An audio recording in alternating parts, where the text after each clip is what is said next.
তেজপুৰত যোৱা ৮ জুলাইৰ পৰা ৮ দিনীয়াকৈ অনুষ্ঠিত হোৱা অসমৰ চহকী সংস্কৃতিক সমৃদ্ধ কৰি ৰখা মহাপুৰুষ শ্ৰীমন্ত শংকৰদেৱৰ অমৰ সৃষ্টি মুখাশিল্পৰ লগতে পুথিচিত্ৰ আৰু আৰ্ট এণ্ড ক্ৰাফ্টৰ ৮ দিনীয়া এক গুৰুত্বপূৰ্ণ প্ৰশিক্ষণ কৰ্মশালাৰ আজি সামৰণি পৰে।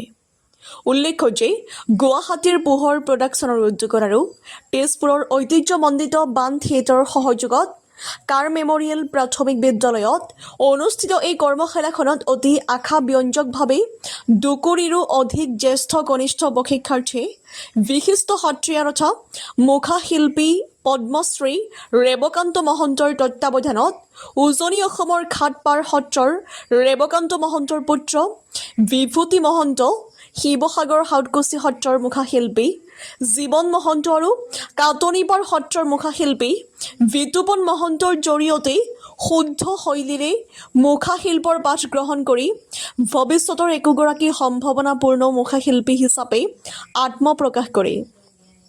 আনহাতে আজিৰ সামৰণি অনুষ্ঠানটিত প্ৰশিক্ষাৰ্থীসকলে নিৰ্মাণ কৰা বিভিন্ন প্ৰকাৰৰ মুখাসমূহৰ লগতে অসমৰ সত্ৰীয়া সংস্কৃতিৰ অন্যতম অংগ বিভিন্ন সত্ৰৰ মুখাশিল্পসমূহ উপস্থিত ৰাইজৰ আগত প্ৰদৰ্শন কৰে।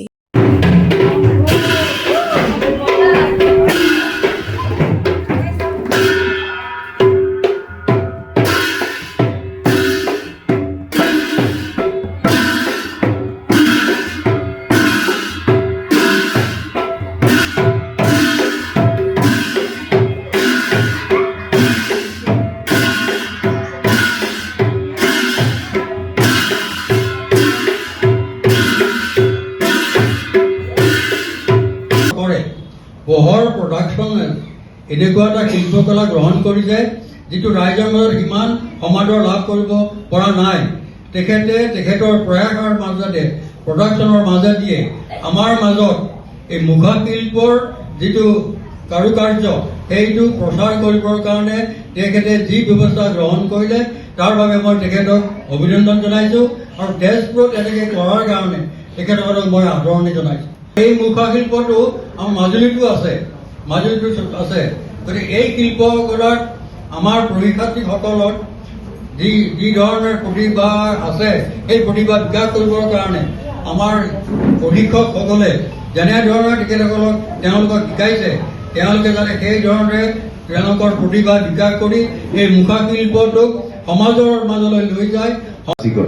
এনেদৰে যে মুখা বনাব পাৰি বাঁহৰ কাঠিৰ পৰা তৈয়াৰ কৰি তাত মাটিৰ লেপ গোবৰৰ লেপ দি পেলাই বিভিন্ন ধৰণৰ ৰং দি পেলাই এই যি আমাৰ প্ৰাচীন লোকশিল্পী এইটো আমি জীয়াই ৰাখিব লাগিব।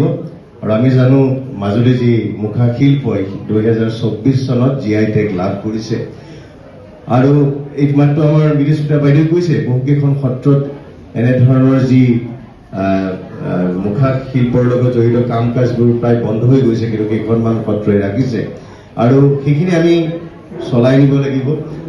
আমাৰ নতুন প্ৰজন্মই সেইখিনি জানিব লাগিব। মই বিশেষ দীঘলীয়া নকৰোঁ, মই অতি ব্যস্ততাৰ মাজত আপোনালোকৰ আমন্ত্ৰণ ৰক্ষা কৰি আহিলোঁ আৰু মোক ইয়ালৈ আমন্ত্ৰণ জনোৱাৰ বাবে দুটা মণ্ডলী বিশেষকৈ পোহৰ প্ৰডাকশ্যন আৰু বাণ থিয়েটাৰৰ সমূহ উদ্যোক্তাক ধন্যবাদ আৰু কৃতজ্ঞতা জ্ঞাপন কৰিছোঁ।